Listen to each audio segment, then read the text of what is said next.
눈이 없었습니다.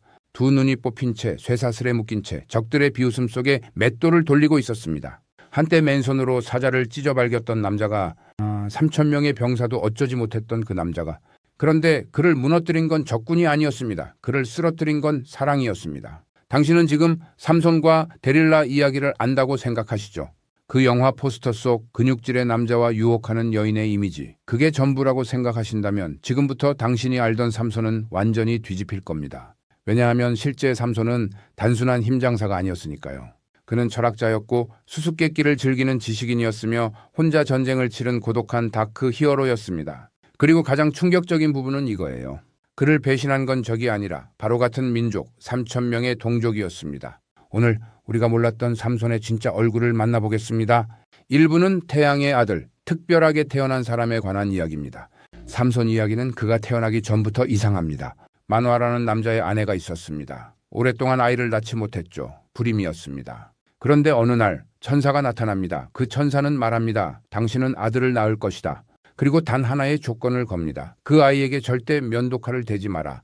이게 단순한 미용 이야기가 아닙니다. 이 조건에 이름이 있습니다. 나지르인, 하느님께 완전히 바쳐진 사람이라는 뜻입니다. 술을 마시지 말고 부정한 것을 먹지 말며 무엇보다 머리카락을 자르지 말아야 하는 태어날 때부터 하느님과 계약을 맺은 존재. 삼손은 그렇게 세상에 왔습니다. 그런데 더 흥미로운 건 그의 이름입니다. 삼손은 고대 메소포타미아의 태양신 샤마시에서 왔다는 설이 유력합니다. 태양의 아들, 힘과 빛의 상징. 그는 태어날 때부터 이름 안에 이방 문화의 DNA를 품고 있었습니다. 이스라엘 사람이면서도 이방 세계의 향기를 가진 독특한 존재. 이미 이 순간부터 그의 이야기는 단순하지 않습니다. 삼손은 성장하면서 놀라운 일들을 해냅니다. 그중 가장 유명한 건 사자입니다. 포도원 길을 걷다 갑자기 사자가 덤벼들었을 때 삼손은 맨손으로 그것을 찢어버립니다. 성경은 이 장면을 마치 새끼 염소를 찢듯이 했다고 표현합니다.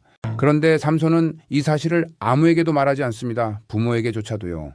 이상하죠? 힘을 과시하지 않는 영웅. 그것이 삼손의 첫 번째 얼굴이었습니다.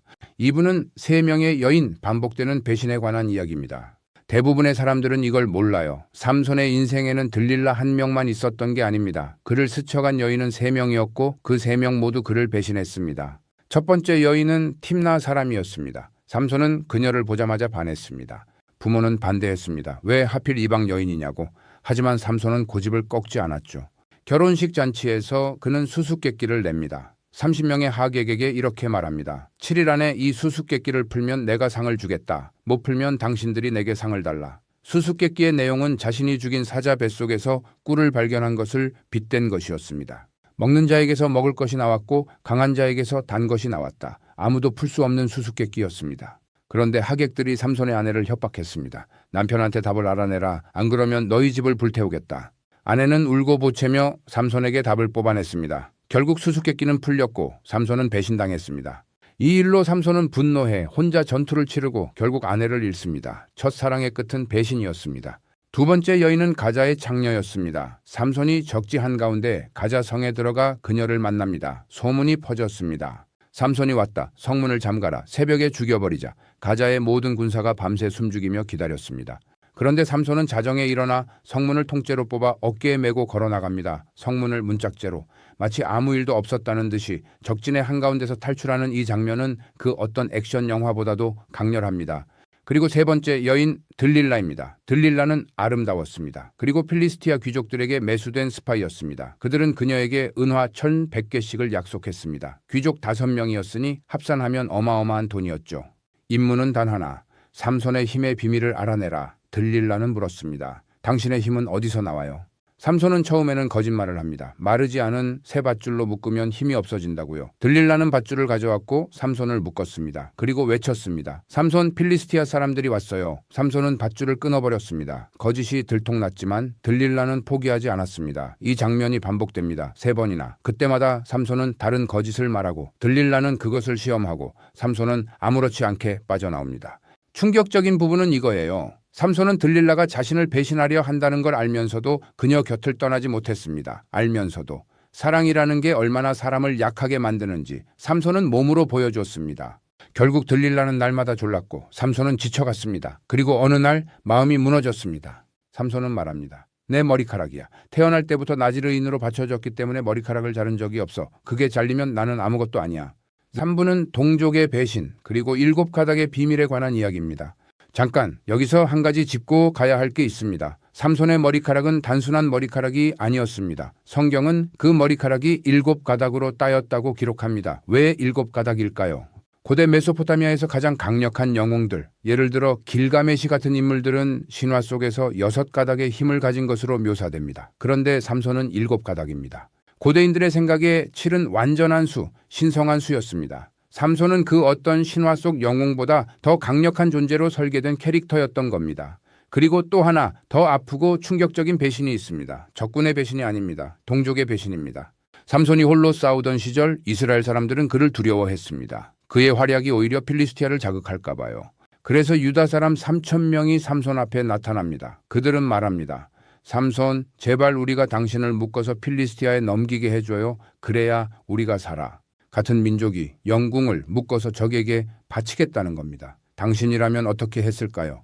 삼손은 동의했습니다. 단 하나의 조건만 달았습니다. 너희가 나를 죽이지만 않는다면 그는 묶인 채로 적에게 넘겨졌습니다. 그리고 적의 포승이 풀리자마자 나귀 턱뼈 하나로 1,000명을 쓰러뜨렸습니다. 혼자서. 3,000명의 동족에게 넘겨진 뒤에도 혼자서. 그것이 삼손이었습니다. 배트맨처럼 울버린처럼 사람들에게 오해받고 때로는 버려지면서도 혼자 전쟁을 치른 남자. 하지만 이제 그 남자가 쓰러집니다. 들릴라에게 비밀을 털어놓은 그날 밤 삼손은 그녀의 무릎을 베고 잠들었습니다. 들릴라는 신호를 보냈고 누군가가 들어와 삼손의 머리카락을 밀었습니다. 7가닥이 바닥에 떨어졌습니다. 삼손은 잠에서 깼습니다. 들릴라가 외쳤습니다. 삼손, 필리스티아 사람들이 왔어요. 삼손은 일어났습니다. 하지만 그는 알지 못했습니다. 하느님이 자신을 떠났다는 것을. 그는 전처럼 싸우려 했지만 힘은 없었습니다. 그대로 붙잡혔고 두 눈이 뽑혔습니다. 그리고 끌려가 쇠사슬에 묶인 채 맷돌을 돌리는 노예가 되었습니다. 한때 태양처럼 빛나던 남자가. 4부는 마지막 한판 그리고 성찰에 관한 이야기입니다. 필리스티아 사람들은 그날을 축제일로 정했습니다. 그들의 신 다곤에게 감사 제사를 드리는 날이었고 삼손을 공개 구경거리로 끌고 나왔습니다. 신전에는 필리스티아의 귀족들과 백성들이 가득했습니다. 옥상에만 3,000명이었습니다. 모두가 눈 뽑힌 삼손을 비웃었습니다. 삼손은 자신을 안내하는 소년에게 속삭였습니다. 신전 기둥 사이에 나를 세워줘. 기둥에 손을 얹고 싶어. 그리고 삼손은 기도했습니다. 소리 없이 하느님 한 번만 더, 딱 한 번만 더 나에게 힘을 주십시오. 원수들에게 두 눈을 잃은 것 단 한 번만 갚게 해주십시오. 그 순간이 왔습니다. 삼손은 두 손으로 기둥을 잡았습니다. 오른손으로 하나, 왼손으로 하나, 그리고 온 힘을 다해 밀었습니다. 기둥이 흔들렸습니다. 신전이 기울었습니다. 그리고 무너졌습니다. 귀족들과 함께, 백성들과 함께, 삼손 자신도 함께. 성경은 기록합니다. 삼손이 살아있을 때 죽인 자보다 죽을 때 죽인 자가 더 많았다. 이것이 이 영상에 주는 깊은 생각입니다. 가장 약해진 순간에, 눈도 없고 자유도 없고 머리카락도 없는 그 순간에 삼손은 가장 강했습니다. 힘이 돌아온 게 아니었습니다. 그가 마침내 자신의 한계를 인정했기 때문입니다. 나는 신이 아니다. 나는 혼자서는 아무것도 아니다. 그것을 인정한 순간 진짜 힘이 왔습니다. 삼손 이야기는 그래서 지금도 살아있습니다. 약소한 이스라엘이 대제국 필리스티아를 상대로 거둔 통쾌한 뒤집기, 더 크고 더 강한 세력 앞에서도 포기하지 않으면 마지막 한판을 뒤집을 수 있다는 이야기, 배신당하고 쓰러지고 눈까지 뽑혔어도 끝이 아니라는 이야기.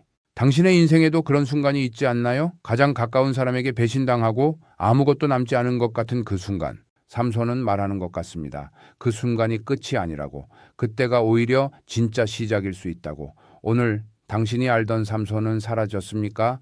저는 그랬으면 좋겠습니다. 왜냐하면 그 자리에 훨씬 더 인간적이고 훨씬 더 강렬한 삼손이 들어섰을 테니까요. 여기서 하나만 더. 삼손의 머리카락 이야기 기억하시죠? 그가 신전을 무너뜨릴 때 머리카락이 다시 자라 있었습니다. 성경은 아주 짧게 그냥 지나가듯 한 줄로 기록합니다. 그의 머리카락은 밀린 뒤로 다시 자라기 시작했다. 필리스티아는 삼손의 눈을 뽑았지만 머리카락은 막지 못했습니다. 시간이 흐르자 힘이 돌아왔습니다. 당신의 삶에서 잘려나간 것들도 어쩌면 지금 조용히 다시 자라고 있을지 모릅니다. 오늘 우리가 함께 나눈 이 이야기는 주원준 책 구약의 사람들의 일부 내용을 바탕으로 구성되었다는 점을 알려드립니다. 오늘 영상이 당신의 마음에 조금이라도 닿았다면 좋아요와 구독은 이 채널이 계속 이런 이야기를 할 수 있게 해주는 힘이 됩니다. 깊은 생각 이세마입니다.